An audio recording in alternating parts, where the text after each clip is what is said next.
I think about the Ole Miss doc that we love that we've seen probably 10 times. We gotta watch that today, dude. Yeah, That's been a while. I know.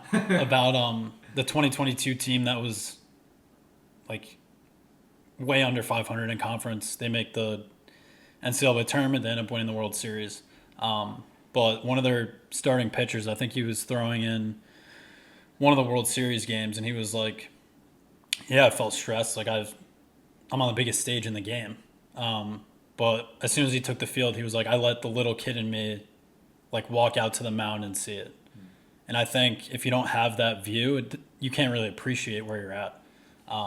Even if you do accomplish those goals, because you're going to be in the same headspace when you get there. If you don't look back and be like, "Hey, what would 8-year-old me think about what I'm doing right now?"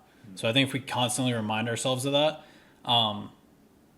it can bring that sense of peace in a way and grace. And I think grace is like the whole thing that came to my mind around this topic was, all right, I'm not at my quote unquote like goals yet. How do I find grace within that? And I think it is looking back and being like, all right, dude, like how cool would 8-year-old you think this is? Yeah. And it's as simple as that. You don't even need to answer it because you already know that they would think it's really cool. Yeah, and just sticking with sports because I do think, I mean, we're both sports guys, but I think it's a good example. It's a good metaphor for what we're talking about. And so a couple of years ago, when I was more in like the sports psychology kind of world, I listened to a sports psychologist give an interview about how she works with PGA Tour athletes. And one thing that she really focused on with them is every round of golf, when you go out there, what is your goal for that round, for that day? And the goals that they made were like, be fully focused on the shot I'm about to hit. You know, say my whatever phrase before every shot, like smooth or like whatever buzzwords. There's sports psychology in this obviously, but those were their goals, and it kind of made me think like, all right, how can we kind of take some of that and do that for just the non PGA Tour golfers, like in our day to day, like that's kind of why it's like empty the tank. That was my goal, right? And I think when you do set more of those goals independent of the to-do list, that's when one, it helps you be more present, but it also does help you get more things done. Like maybe that's part of it is setting those goals like that, like focus, like be fully present in the moment, like those goals that again are somewhat unattainable. Like you're not going to be perfect, but those are the goals. It's not how much I get done today. But if I am locked in the present moment, if I am fully focused on every single shot, then theoretically speaking, at least, then the goals happen. And I think an important piece of that is also at the end, grading yourself. At the end of the day, maybe not grading yourself, but just having that check-in of, was I fully focused? Was I fully present on this shot, to use the golf example? And if so, kind of like why? Or more so, if not, why? Right? Like what got in the way of that goal, and how can and I think journaling will be good for that too, of just checking in with yourself. And I don't do that enough. But I think that's a little bit of a tangible way that we can set those more attainable present goals and then reflect at the end of the day, at the end of the week. Did I do them? Yes, no, why, or why not? Yeah, another thing I think about with all this is like the potential for burnout. And that's kind of how it came into my head of the balance of like chasing goals, but also enjoying where your feet are, is the potential for burnout. Because I think when you're doing what you love, you don't even think about the potential for burnout. And that's definitely something that happened to me. When I decided to go like fully into coaching, I was like, oh, this is going to be great. Like there's going to be no bad days. Like, or I'm never going to be tired. Like I'll do this all day. But then again, once you do it for long enough and you're in the routine, it doesn't get monotonous, but it's like, all right, I need to take some time away, which I think is normal in anything you do. So I think, again, going back to that balancing act of, all right, I'm going to go as hard as I can chasing these goals in my career, whatever it is. But I also want to be able to be a good friend, be a good boyfriend, be a good person day in and day out.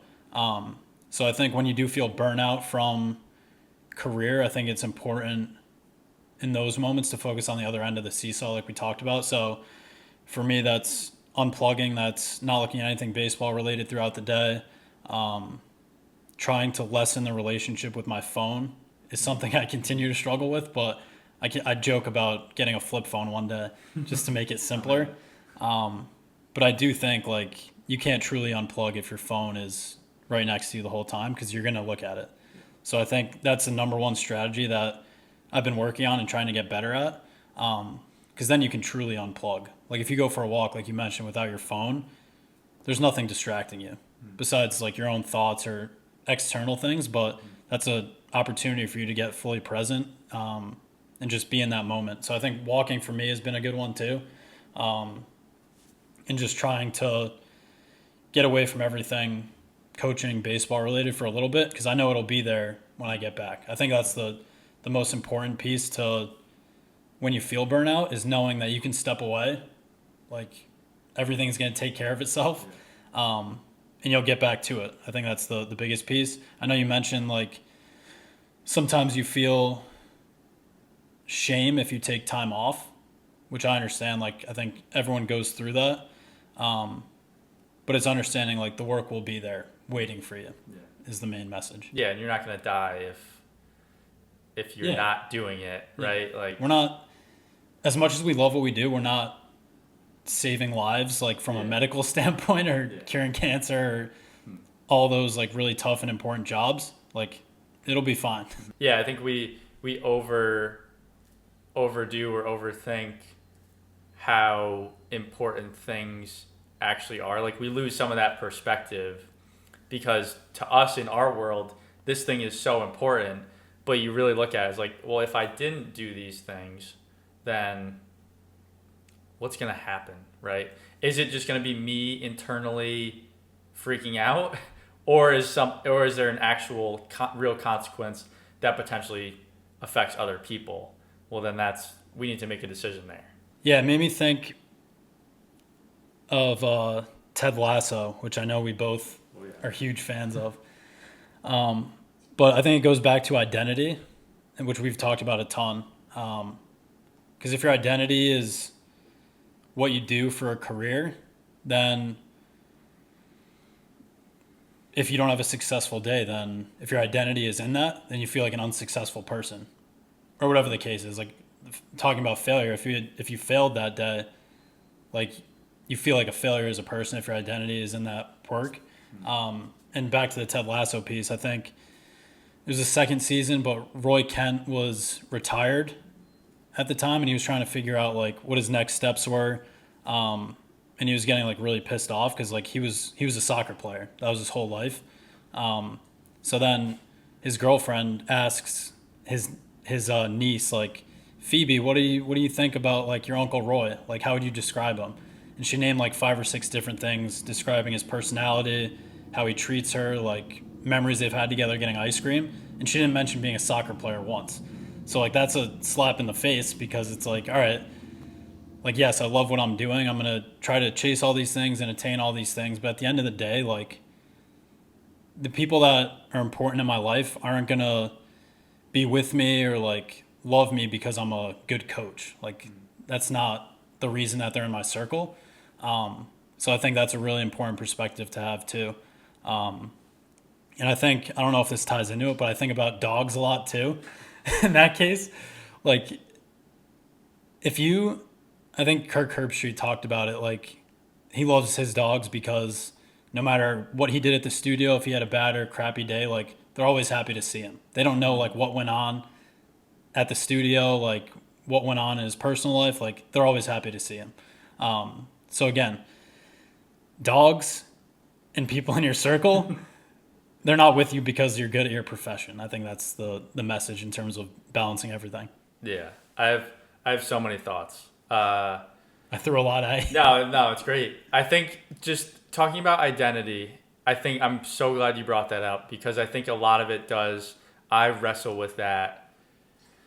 Is where do I find my identity? A lot of my identity is found in my work, and that's a big bucket. And so, I think personally for me, how I try to combat that is like I've talked about. Like my identity is rooted in my faith, and so I that helps me to think about, when I am too future focused, when I am too like career that bucket like locked in, you can forget about those other things and you can forget about, well, your identity is actually not,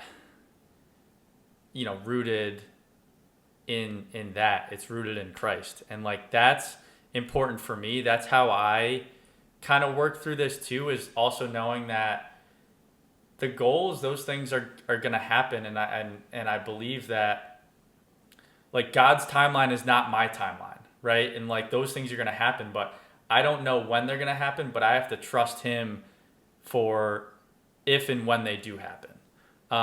And so that's something too. I think where is your identity is a great place. And for me, it's like, if it's not in my faith, and this is a day-to-day thing, it's not like an everyday, like, oh, I'm perfect and my identity is rooted in Christ. Like I know that it's like, it's hard. You have to work at it. But I think for me, checking down to that and always remembering that and reminding myself of that through daily disciplines, like reading my Bible, like having the prayer time, those things do remind me that that's the most important thing for my life.